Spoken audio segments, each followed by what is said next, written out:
Hello, fifth graders, and welcome to your math lesson for today.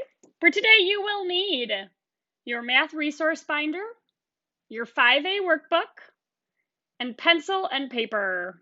If you need to pause to get those things, go ahead and do so, and then come on back.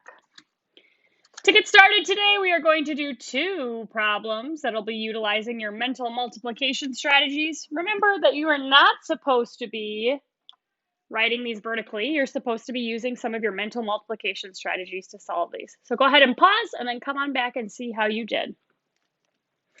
Hopefully, guys, you saw that there is a 25 here. So we're actually going to use the find 4 times 25 strategy. So we should find that 12 times 4 is 48. So now we know that 4 times 25 is 100.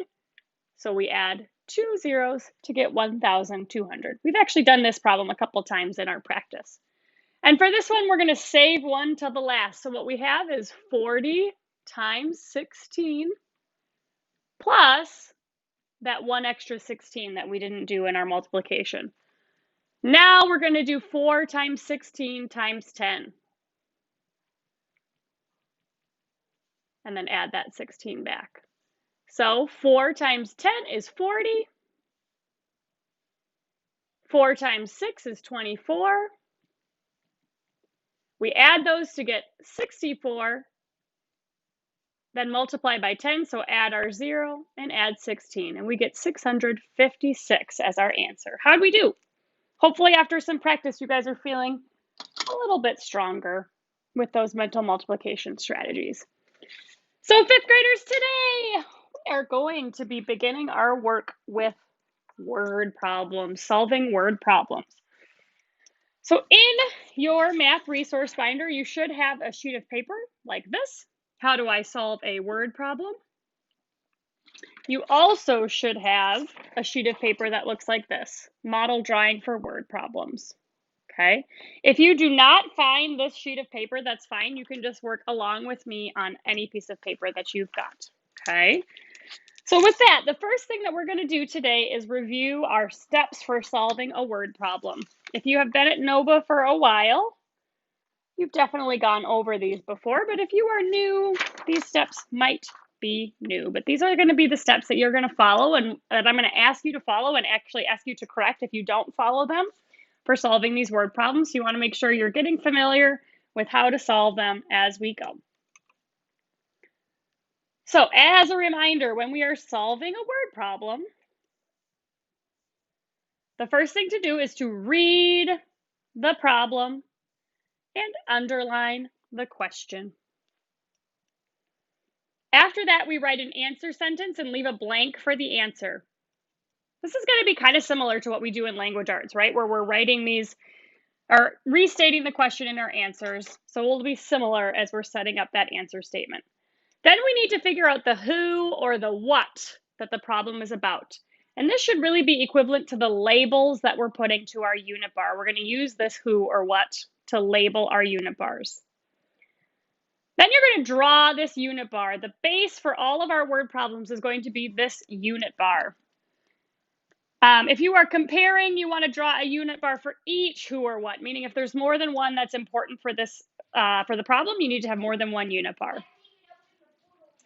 At that point, you're going to reread the problem and then start chunking out the unit bars. So figuring out how big or small those chunks need to be and then start filling in that information, filling in those numbers. Step 6, we write a question mark for the unknown. So the part of the problem that we are trying to solve, the unknown part is where our question mark goes. At this point, we should be ready to work your computation, which means solve the problem using addition, subtraction, multiplication, or division. And finally, you want to fill in your answer and check that that answer makes sense. So these are the steps that we're going to use to solve a word problem, fifth graders, every time. I would keep these steps out and handy for you today to remind yourself what you should be doing as we're working together today and then ultimately on some of your homework problems as well. So fifth graders, you all should be looking with me on this sheet of paper. We're going to work through and solve these together. These problems, 2 of them, are very much like 2 of the word problems that you're doing for homework. So Working on these together will help you with your homework as well. So as you know, the rule always goes, if I have it, you should have it. So you should be working along with me. So step 1 for our word problems is to read the problem. Ryan and Juan shared $140 between them. Ryan received $100 more than Juan. How much money did Juan receive? Step 1 also tells us to underline the question. So we underline here. How much money did Juan receive? Step 2 says to write an answer sentence and leave a blank for the answer. So we would say, Juan received blank dollars. So now we have to figure out who or what is this problem about. And we're going to be looking at 2 amounts. So we actually are going to need 2 unit bars. So one label will be Ryan's money, and another label will be Juan's money. So these are the 2 labels we need to have. So as we look at this problem, we see Ryan received more than Juan. So as we're drawing these unit bars, we know that Ryan's should be a little bit bigger than Juan's because the problem tells us that, right? That Ryan received more than Juan. Step 5 tells us to go back and reread the problem and start adjusting and chunking, filling in the information. So we're told Ryan and Juan shared $140 between them. So we label this amount of money $140. Ryan received $100 more than Juan. So this is the part that shows how much more Ryan received than Juan. Step 6 tells us to write a question mark for the unknown. So if this is our question, how much money did Juan receive?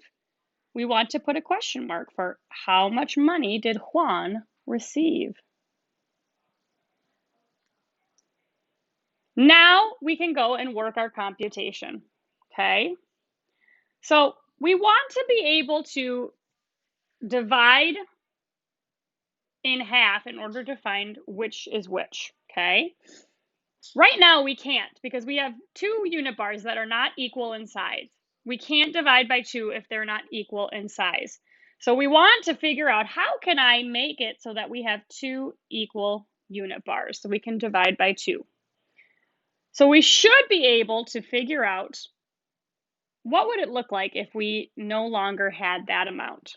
So we have a total and we know that this amount is 100. So what do we need to do to get rid of this amount so that we have 2 equal unit bars?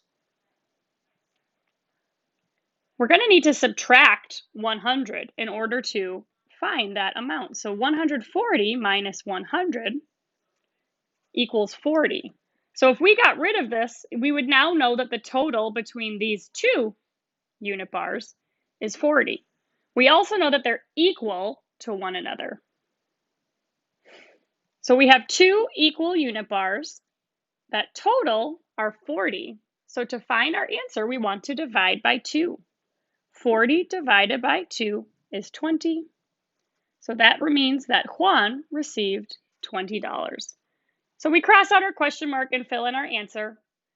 And then we go in and fill it in our answer statement and ask ourselves, does this make sense? So we can kind of think about, okay, if this is 20, that means this also is 20. 20 plus 100, yeah, that looks right. This problem, 5th graders, is very much like word problem number 4 in your workbooks. So as you guys are thinking about how you're going to solve homework problem number 4, it's very much like this, okay? Okay. Let's go ahead and look at number 2. Step 1 is to read the problem. Mary bought 3 dresses. Each dress cost the same amount.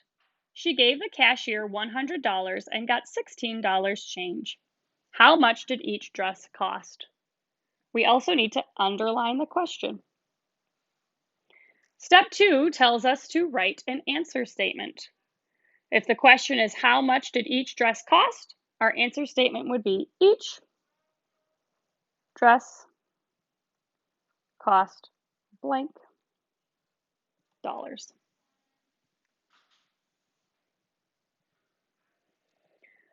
Now we have to figure out the who or what of the problem.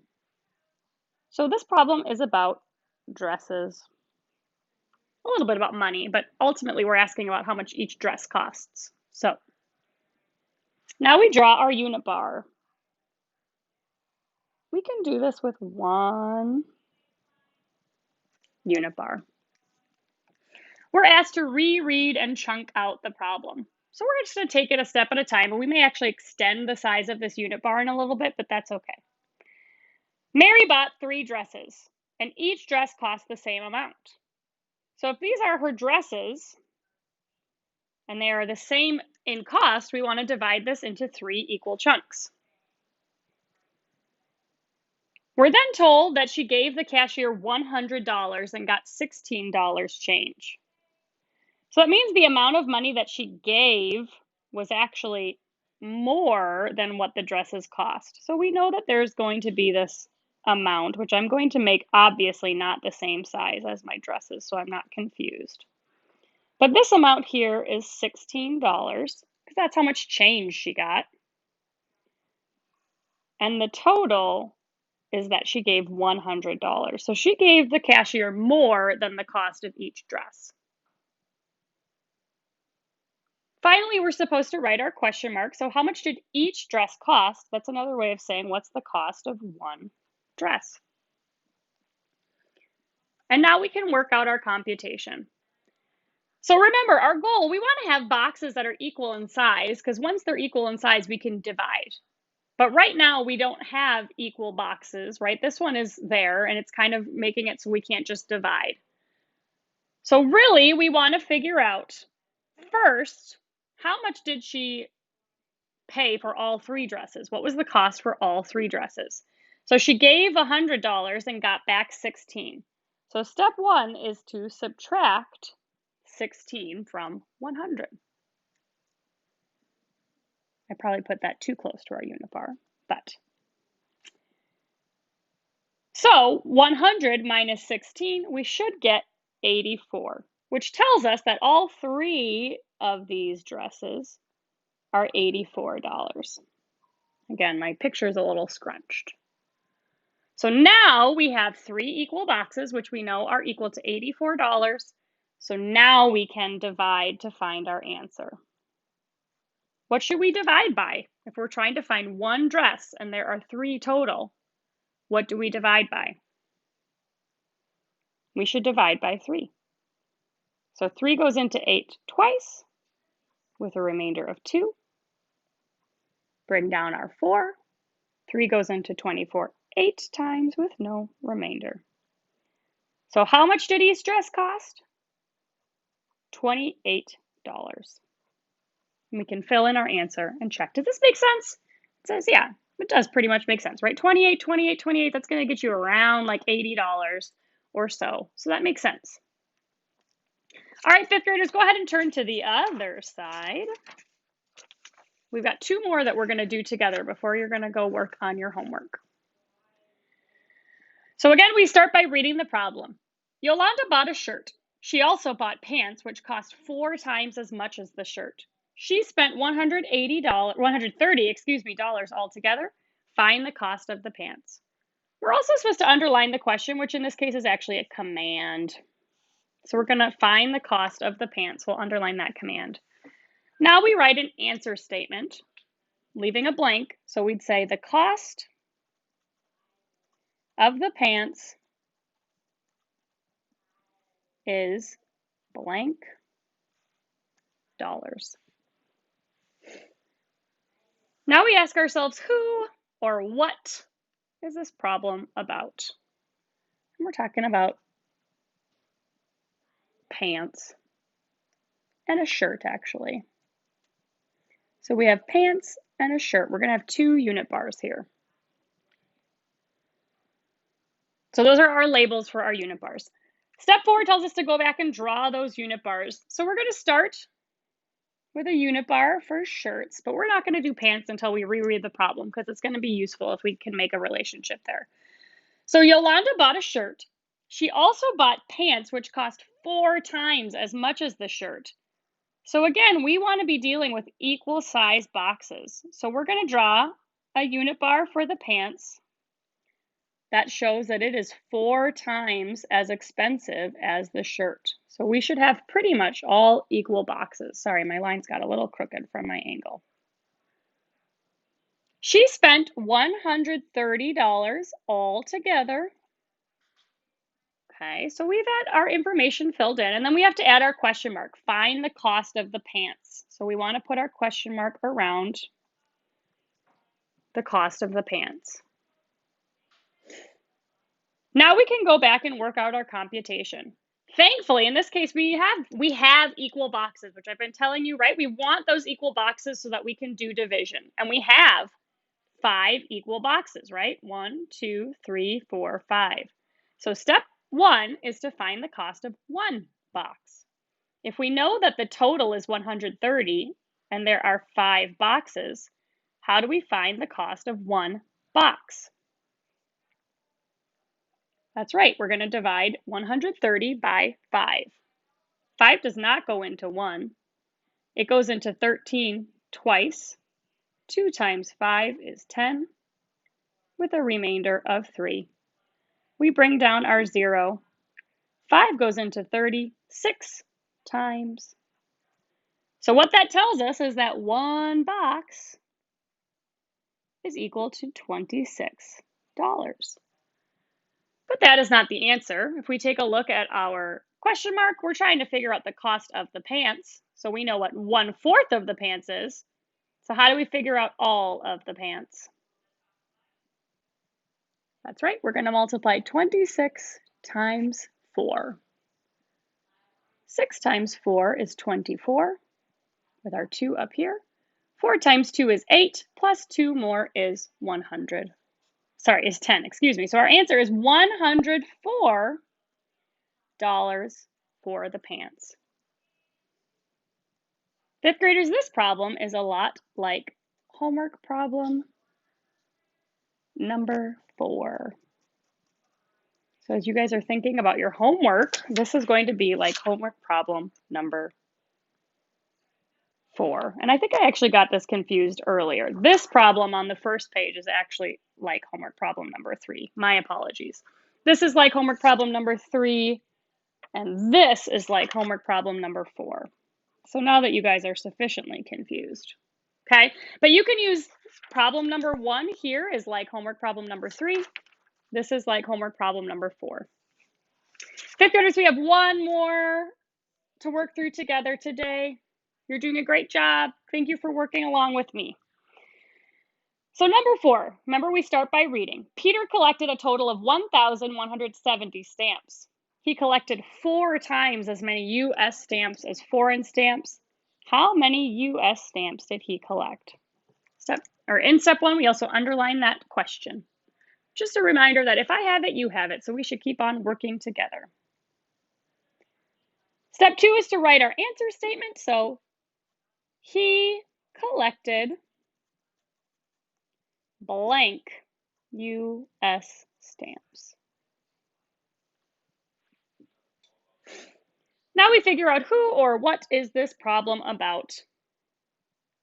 This is a problem about U.S. stamps and foreign stamps. So our labels should be that.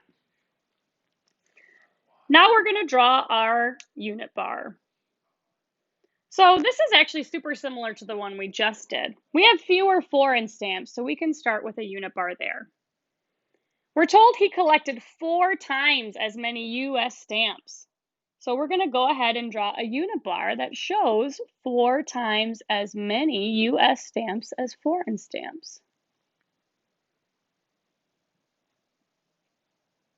We're also told that he collected a total of 1,170 stamps, so we can label that.